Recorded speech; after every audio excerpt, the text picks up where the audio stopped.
Salut Isabelle, merci pour ton excellente question.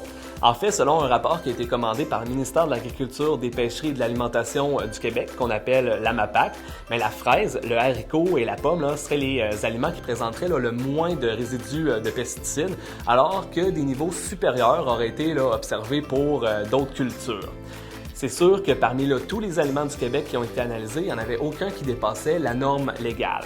Dans ce rapport-là, la MAPAC avait testé 165 pommes. Sur ce total-là, il y en avait 109, donc environ 65%, qui présentaient un résidu de pesticides. Mais encore une fois, il n'y en avait aucune des pommes qui avait des niveaux qui dépassaient la norme légale. Ce qui est important de se rappeler, c'est qu'il ne faut surtout pas diminuer sa consommation de fruits et légumes par peur d'être exposé aux pesticides parce que les bénéfices sur la santé sont de loin supérieurs aux risques encourus. Donc, ce qu'il faut faire, c'est vraiment se munir d'une petite brosse à fruits et de laver nos fruits à grande eau parce qu'en fait, les pesticides se logent notamment à la surface des fruits, donc sur la pelure entre autres.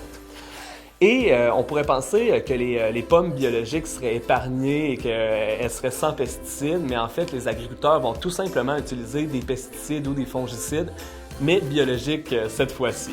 Et un petit fait intéressant en terminant la capsule, c'est qu'on pourrait penser à tort que la cire qui recouvre les pommes est toxique ou signifie la présence de pesticides, mais en fait, elle est vraiment sans danger selon Santé Canada et les agriculteurs vont simplement l'utiliser pour augmenter la durée de vie des fruits et pour éviter leur déshydratation. Donc, merci Isabelle pour ta question.